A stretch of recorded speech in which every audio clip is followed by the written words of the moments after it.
Nigerians, so yesterday night around 8 to 9 p.m. Yesterday's date was the 29th day of November 2025 in the night. Yesterday is Saturday, right? Bandits in numbers, they attacked Chacho community. Nnamdi Kanu is adamant that he can never drop Biafra for anything. Don't forget that like Shogumi said what? Nnamdi Kanu must drop Biafra decision for that he will lead protest for Nnamdi Kanu freedom. What is your take as regards this current happening? I think there are a series of attacks, ever since Nnamdi Kanu was actually moved to Sokoto prison, and the most recent one came very close to where Nnamdi Kanu is, But I think it's one of the reasons why Bola Ahmed Tinubu is actually planning, to relocate Nnamdi Kanu back to Lagos prison. From what we are hearing, there were plans already on ground to, move him back to Lagos as a result of the dangers associated to maybe unfortunate invasion of prison, and when another thing happens, then the whole world is going to hold the federal government responsible for whatever that happens in this regard, because the questions will be asked, why did you now send him to a hostile ground, where that bandits and Boko Haram and jihadists and all that, work freely and all that. So this one surprises a lot of people. And from what we are hearing, we learned that the indigents, of course, the Christian community within that area, was able to resist, their movement, miles away from where Nnamdi Kanu is, considering the sensitivity, of them trying to force their way into, the axis where Nnamdi Kanu is located. I think that resistance was actually what, pushed them back, and they went somewhere and committed and abducted people who were actually having a marriage ceremony in that regard, and disappeared into thin air. So that was what it is, and you can remember to the Igbo Sokoto residents in Sokoto has also been very sensitive and security conscious of trying to make sure that Nnamdi Kanu is definitely and adequately protected, because he has rejected the northern Fulani push for him to reject Biafra. He told them when a powerful delegate were sent to him, he told them in that regard, and that was the explosion we had from Shegumi, saying that he is actually going to lead Nnamdi Kanu's advocacy, freedom advocacy, release advocacy, if he agrees with this caliphate,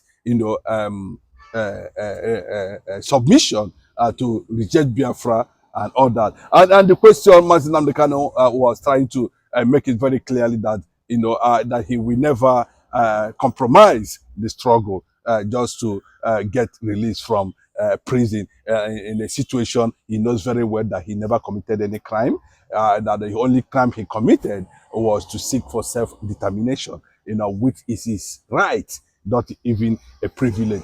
So it causes a lot of disarray, and the possibility that this might have spearheaded contacts to some of these armed groups who are trying to see why would Nnamdi Kanu disobey a whole caliphate by saying that he is not going to jettison anything that has to do with Biafra in that regard. So I think that was what the report and speculations from public affairs analysts and security experts who are trying to analyze the situation and the series of attack within the ASICs in the Nnamdi Kanu is located. Okay, but do you not think that just like we said, Shogumi was saying Nnamdi Kanu must be remorseful and he will join the protest to release Nnamdi Kanu. But do you not think if this attack persists, do you not think Tinubu will finally, relocate Nnamdi Kanu? Because a lot of people are saying this man is intentionally keeping Nnamdi Kanu for 2027 election. Do you not think to preserve and keep Nnamdi Kanu safe and healthy, do you not think Tinubu is considering relocating him down to Lagos? Sending him to Sokoto was not actually a wise one. It has no security consideration. It is just a form of punishment. Let me just put it that way. But if you look at if that decision they took backfires, I think that's what the president is trying to look at this point in time. What of is this decision they made, sending him to Sokoto backfired? Then what is going to be the fate of those who were behind it at the end of the day? So that's why he's thinking of options of bringing him back to somewhere very close to the south, where at least he can be able to have assurance that there will be no arms bandits or Boko Haram or ISWAP or trying to get to the prison and try to harm Nnamdi Kanu at the end of the day, because the federal government is also looking at what will happen if that kind of thing takes place and Nnamdi Kanu was able to get to by these people. So I think that's the plan. Bola Ahmed Tinubu is treading very carefully at this point in time, since everything has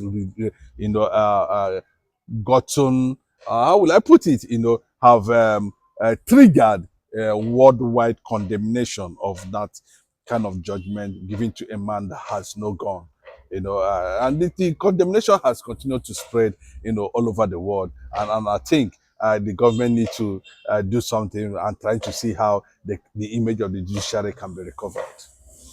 Okay, but it was reported that like Peter Obi and this the okay, the likes of Alex Otti and his governor of Sokoto visited Nnamdi Kanu. And we know what from report we heard what is currently what's currently going on in the Sokoto prison, as Nnamdi Kanu being finally named the president in prison. So a lot of people say this man, even the Finaly's attest to the fact that Nnamdi Kanu should not be where he is currently. Those are the people who are also making sure that he's adequately protected. It came as a surprise, because I said it very clearly that when we imagine Nnamdi Kanu steps in, transformation will happen, and there will be the orientation. Most of these people we are seeing in that prison today has totally been they radicalized. So they now understand, there's another perspective to what life is all about. There's another perspective. There's a man out there, so he's been totally celebrated in the prison currently now, and it didn't surprise a lot of people that the EU, the governor of Abia State and the governor of Sokoto State, led a powerful, a delegate today to go and visit Nnamdi Kanu, and a lot of deliberations were made, a lot of things were being discussed, especially bordering on security of Nnamdi Kanu. And from what we are hearing, the EU delegates who were part of that, high level delegate to meet with Nnamdi Kanu, made it very clearly that Nnamdi Kanu does not need to be there, that place he is staying, he did not marry it because he never committed any offense. But there's something that the Sokoto governor actually said that caught attention of many people, and I think to a very large extent, Nnamdi Kanu is not going to be used for political solution of Bola Ahmed Tinubu if he's thinking in that direction. So what they have, people are saying that they agreed was that to make sure that he is safe first, then and the deliberations on how Nnamdi Kanu will be released at the end of the day. And of course, like everybody is saying today, no matter how justified the federal government will look at his matter, and other things surrounding Nnamdi Kanu's trial, Bola Ahmed Tinubu has the sole responsibility to stand up one today and say, enough is enough, young man, go home. You didn't commit any crime. Grant him an unconditional pardon. And that is what General Asabuja is saying, that Bola Ahmed Tinubu should look inwards, because Nnamdi Kanu has been sabotaged by the Eastern governors and political leaders in that direction. And the word possibly poisoning, Tinubu not to release him because of Nnamdi Kanu domineering influence in the political domineering influence in the southeast, where everybody knows that he's the only leader recognized by Igbos all over the world. We can see also Mikel Obi identifying with the struggle and saying it very clearly that yes, I am a Biafran and I understand very clearly that my people are being marginalized and persecuted. I align with Mazi Nnamdi Kanu, align with the freedom of Biafrans all over the world. That is John Mikel Obi, making it very clearly to the whole world. We are not talking about another person is Destiman, Tuko, who also lent out his voice that the only solution to stop jihadists in Nigeria is for the whole world to announce and recognize Biafra as a sovereign nation. So Mazi Nnamdi Kanu, has become a phenomenon, have become a reference point, no matter how you look at it. Mazi Nnamdi Kanu, he once said it, that he one day be in Sokoto prison to liberate the Awusas of the north, from the Janjaweed. That's, but I expect to have it, but though we are not too comfortable with his presence in Sokoto currently now. And I believe that Bola Ahmed Tinubu is actually considering presidential unconditional pardon to Mazi Nnamdi Kanu. And of course, if he fails to do that, well, it might attract, a forceful face-off between the Nigerian government and the United States of America. And that is what Bola Ahmed Tinubu is actually trying to avoid. Now that to an extent he has started appointing ambassadors here and there and all that, both those who are competent and those who are not competent, maybe to see how the image of Nigeria can be laundered on his behalf ahead of 2023 election. But I can tell you, that delegation today, was a high-profile one. A lot of things were discussed there. Imagine the EU delegates joining these two governors, from two different regions to meet Mazi Nnamdi Kanu in Sokoto. It is a welcome development, and I want to celebrate Dr. Alex Otti, the governor of Abia State, for that wonderful movement, to get Mazi Nnamdi Kanu have his freedom back. Nigerians, so yesterday night around 8 to 9 p.m. Yesterday's date was the 29th day of November 2025 in the night. Yesterday is Saturday, right? Bandits in numbers, they attacked Chacho community. Chacho is in Wuno local government area of Sokoto state. That Chacho is a very, very, very big place. Very big. Very big. They attacked that community yesterday night. This thing happened around 8 to 9. Immediately after a wedding ceremony. So the reception, they strike immediately. And they kidnap 30 people. 30. 1, 2, 3, 4, 5, 6, 7, 8, 9, 10, 11, 12, 13, 14, 15, 16, 17, 18, 19, 20, 21, 2, 3, 4, 5, 6, 7, 8, 9, 10, 30 women and girls. Women and girls, including the bride and the bridesmaid. This one happened yesterday in Sokoto. We are finished. We are finished.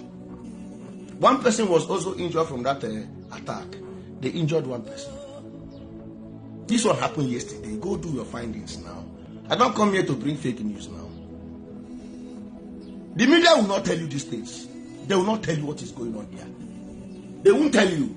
30 people were kidnapped last night here in Wuno local government in Sokoto state. Nigerians, see, especially those of you from the north, please and please. Hello, Nigerians. My name is Lolo Neka Chimezi. Well, after MNK sentencing, if you go to social media, you will find out that some of our Yoruba brothers and sisters are the ones mocking the Igbos, laughing at us, mocking Nnamdi Kanu. Some of them have already started their propaganda, calling Nnamdi Kanu a terrorist. It's a shame that we call ourselves Southerners. But some of our Yoruba brothers have singled themselves out and have constantly betrayed the South. Sometimes we come out to say Northern dominance. It's not really dominating us. Or are some of us betraying us, giving us an edge? Let us go down memory lane and then look at how much the Igbos have supported our Yoruba brothers and how much our Yoruba brothers have supported us. We will not deny the fact that there were a lot of patriotic Yoruba people who have stood for the truth, but it's not enough. Because, as the saying goes, the majority carries the vote. When the majority of our Yoruba brothers are in the business of betraying, in the business of deceiving, living a double life, you will not blame people when they say Yorubas are not straightforward. So majority of the Yorubas has always enjoyed and supported the tribal, even the killing of the Igbos. And then I now made a survey and realized that the jihad that has been upon us, of course, the Southwest has been conquered by Islam because 75% of Yorubas are Muslims. This fact, they hid it for a very long time for we not to know. But the Muslim dominates them.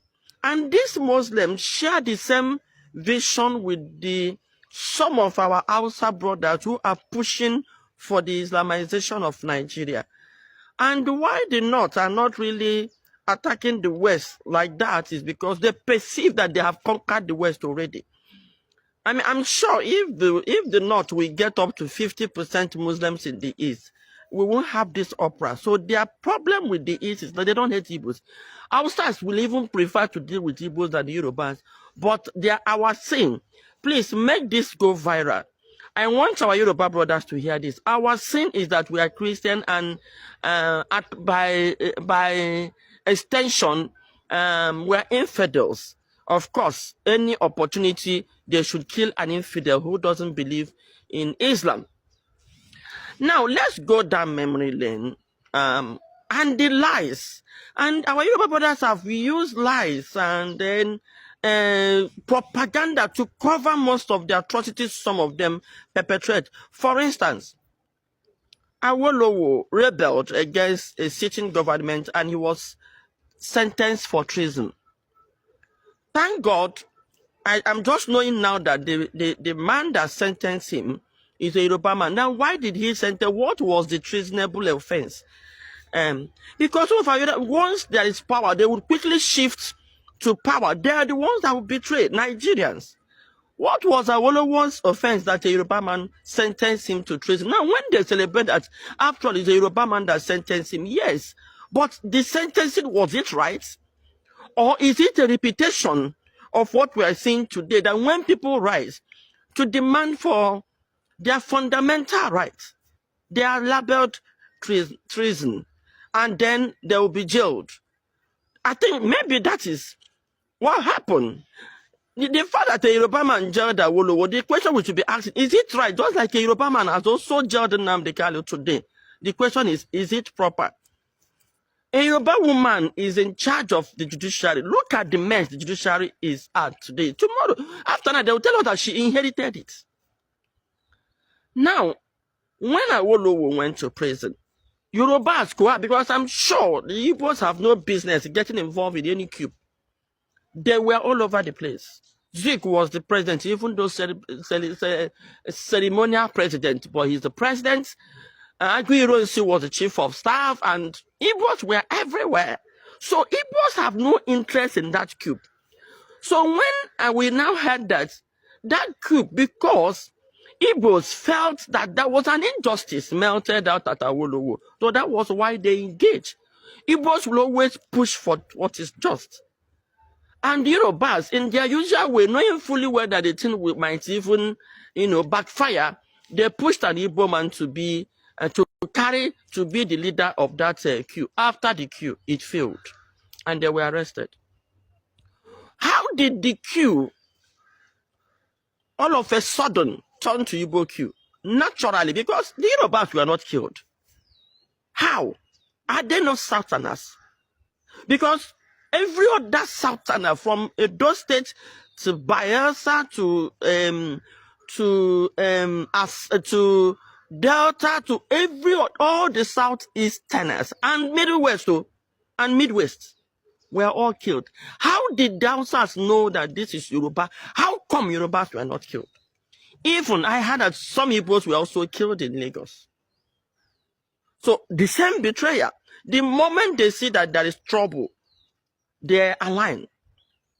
So the cowardice of the Yorubas is affecting the Igbos.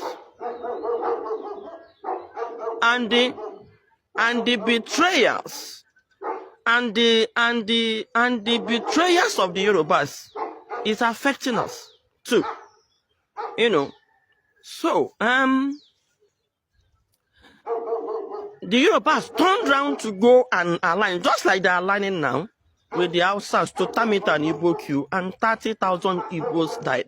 I have never seen a Yoruba man that came out today, well, if you have, to condemn that killing of innocent people. Pregnant women's stomachs were opened, their babies removed, killed in front of their mother, and the women were killed.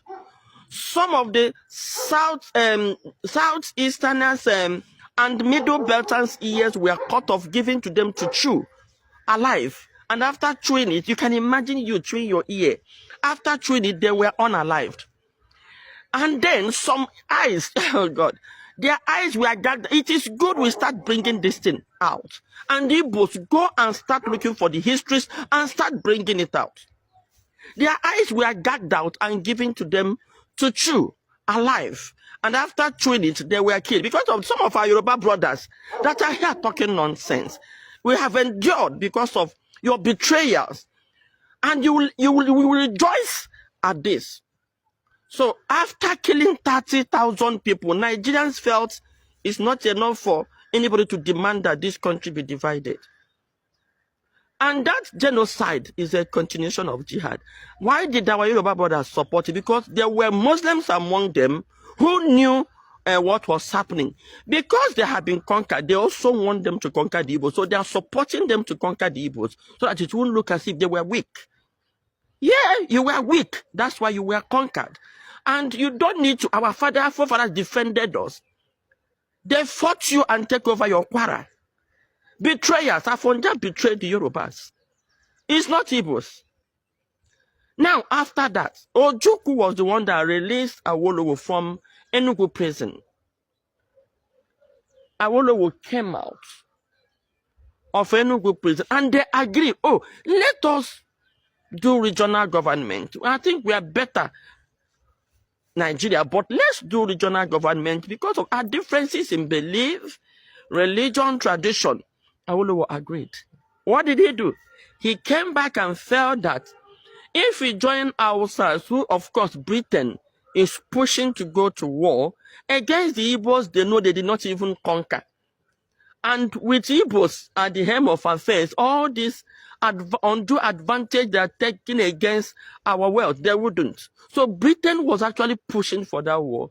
And Awolowo will now look at, which one will benefit us more? We can go to the war and use our propaganda to confuse Nigeria. And I think that is what they've done over the years.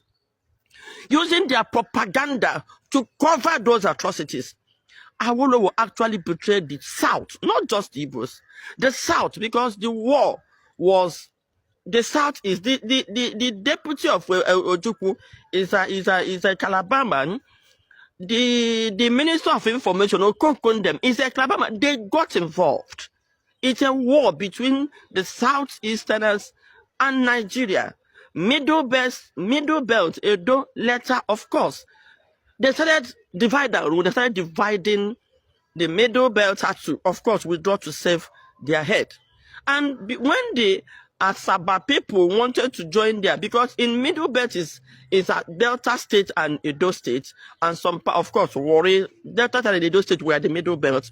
So in order to save their head, they forgot that their son is the one that actually led the queue. And then he is an Igbo man. So from Edo down to an Hausa man, if an Hausa man tells you that Cross River man is not an Igbo man. He just wants to divide us. When it comes to the real thing, we are all Igbos. So he went into war because he thought they would finish them up, and that is what Awolowo wanted because of his rift with Zeke. He cannot win Zeke, so he will have to, because he said all is fair. So what the life you see the Yorubas living and what they do now is what Awolowo taught them. All is fair, no matter anyhow, lie, kill, destroy, use propaganda and cover it. All is fair. That is his language. And meanwhile, the Yorubas that are accusing the Igbos, some of them that are accusing the Igbos of trying to divide Nigeria, Awolowo never believed in Nigeria. He said Nigeria is a geographical expression. And if you look at Awolowo, every time he will raise his two fingers, that means two countries in one. So Awolowo did not really believe in Nigeria, but he felt that the Yorubas can use Nigeria to build their own economy, and that is what our present president is doing now, using Nigeria, taking advantage of what is happening now to build the Southwest. In continuation of what I'm saying, he went into war, and when they saw they're not going to win the war, Awolowo started bringing out ideas, even if it means going rough, even if it means using war crime, which they did. They were bombing churches, they were bombing markets, and that is what they did in the East. Markets were attacked by the military in the East right now, and Sokoto is popular. Let the military come and arrest me, come and refute it. Now, he now said all is fair in war. A Yoruba man, and they use hunger. Did Awolowo know that children would be affected? Yes, he knew. But he was so desperate that the shame would be too much for Nigerians to bear that they did not win Biafra. So he went all out. And then after the war, of course, you know the rest of this, he gave us two children. Now, Igbos forgave, and we picked out the pieces of our lives. Come June 12, 1993, when Moshood Abiola won, it's in history that Humphrey Woods would have collected enough of money. That just like, I don't know what happened, why Justice James Sokoto should give this kind of verdict, but Humphrey Woods would have collected money, but he went ahead and announced the result. Now, it broke my heart when somebody moved that at least Humphrey Woods should be remembered. At least if he had not announced that result, there wouldn't have been Moshood Abiola on June 12th or whatever. Somebody stood up to say that he did not announce the results. That is how far they can go. So how did Abiola now win if Humphrey Woods did not announce? I'm calling out our Yoruba brothers to tell you the things you have done to us, that is not good. Now, after Abiola died, Igbos did not mock you the way you are mocking us now.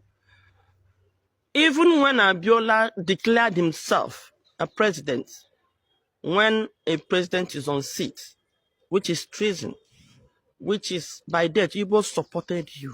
We never mocked you. We never come out to tell lies, to carry propaganda. The killing in the Southwest then, remember Abiola race, Lagos was hot. We thought there is war. You went gaga. Your youth went on the street, burning everywhere. We did not condemn you. We would have gone and aligned with the North and condemned you. We supported you. We did not condemn you. Why are you doing this to us? Why are you mocking us at our lowest time? Why, our Yoruba brothers, some of our Yoruba brothers, what joy do you derive? We give you support. We chew and blow in your hearts, and you chew and pour in our eyes. You've been biting us in our head, and you are not fearing the brain. When we will bite you in your buttocks, we will not fear shit. Enough of it. Go to Twitter, go to everywhere, and the argument, they will lie, bring out argument, propaganda. My question is, why?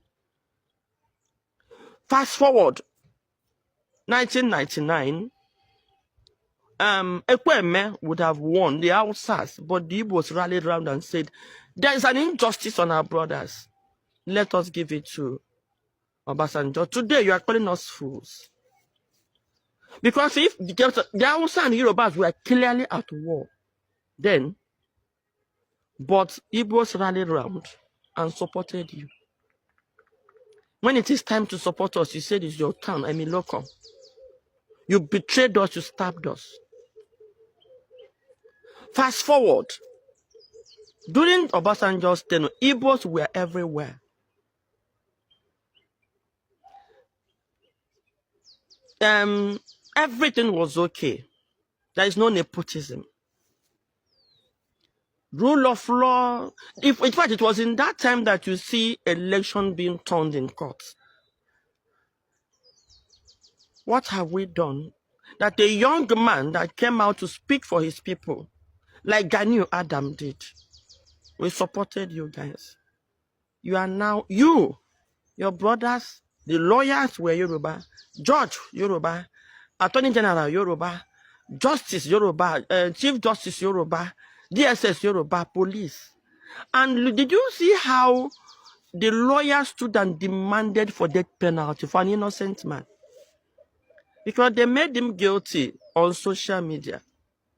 They used their media to blackmail him, to set him up. We are sick and tired of your inferiority complex over Igbo people. Please, this message must get to our Yoruba brothers. In our pain, you rejoice. But in your pain, we cry with you. Why do you derive joy in this? I have seen all your caricatures on social media. You plan to go into business. We were the ones that taught you business. We were the ones that taught you how to build, how to save money. Otherwise, before you use you are called all one day, you use all your money, you waste your money on clothing and parties. We taught you how to go into business. Now you want to come into business, you want to destroy ours before you start. You plan with the outside. We had the conversation of Shetima, our vice president, and Ibikunla Musu, where they planned what you are doing in Lagos now. And you think it will work. Now, in all of this, it may seem that you are succeeding, but there is God who have continued to disappoint your forefathers who started this. So long as God lives in heaven, if, as I look up today, God lives in heaven and he sees us, the shame you will carry this time will be worse than Awolowo carried. And you know my joy? In the whole of the plan of Awolowo, he died with shame. He carried shame. Southwest, even with 2 naira. See, today you are still crying. Now, it is state that makes people wealthy. Lagos is yours. You forgot that Zik brought capital of Nigeria to Lagos. And we should all enjoy. You have carried several propagandas. You said Igbo said Lagos is a no man's land. While you knew who made that, in the inaugural speech of Jakonde, he said Lagos is the land for all, a no man's land. You know, when it's time to work, your boss will allow you. Oh, let's come together. Once you finish working and it is time to reap, they will now start using propaganda. Very greedy set of people. Some of them very greedy. And unfortunately, those greedy bad ones are more than the good ones. That's why we are suffering what we are suffering today. That's why we are suffering what we are suffering today. Then Shagari also came to your Lagos, made it open that Lagos is a no man's land. No Yoruba man has ever mentioned Shagari. We have played it over and over again. They have never. Now tell them to bring out where an Igbo man mount the podium to announce that Lagos is a no man's land. They won't. But with their propaganda, because they know that by the time they sell it to people and people hear it, people will buy into it.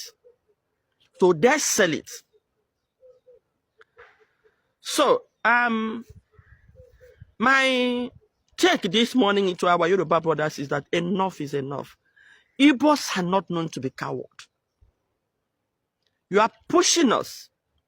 I know if not for the way we've been struggling, talking, and attracting the international community, what you planned is to blackmail us all over the world, so that the whole world will not help us as you did during the war. In 1966, it was propaganda. They used to block the world from coming to our aid so that you will come and massacre us in Lagos just to take over our properties. Today, Boko, they decided to go into business of supermarkets. Of course, they have to destroy Igbo supermarket before they can grow. People have been doing supermarket, but Boko came out to say, call Igbo out. Why do you know they say Igbos are domineering? Because we create space that will contain everybody. That is the domineering nature of an Igbo man. When we come, we don't take yours. We create space and then continue to expand our space. It is the brain, the gift that God gave us. What did their propaganda say? Igbos are domineering.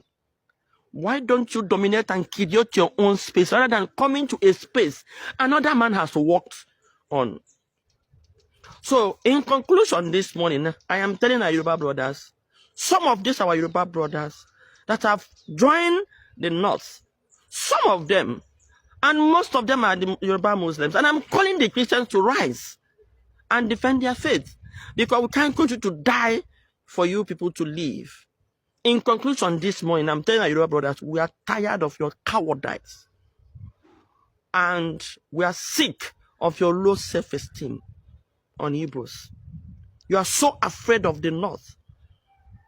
Today now they are in Kwara. Probably you have sentenced Nnamdi Kanu and sent him to Sokoto. Send him to them to appease them. So all we are saying is, our Yoruba brothers, please rise and talk to yourself. May no harm come to Nnamdi Kanu. We have pleaded with our youth to remain calm, and I'm also pleading with them to remain calm. Remain calm. No need of rising. Remain calm. But my message again this morning to our Yoruba brothers is, we are sick and tired of your cowardice over the North, and then your low self-esteem over the Igbos. We are sick and tired of, you say one Nigeria, and one Nigeria it is. Lagos, I repeat it. Go and hang yourself. Lagos is a no man's land. It belongs to all of us. We all built it. We all built Lagos, and we all will live in Lagos. If you don't want it, let them divide Nigeria. We are ready for anyone. You want Nigeria, we are ready. But we must live in a Nigeria that work.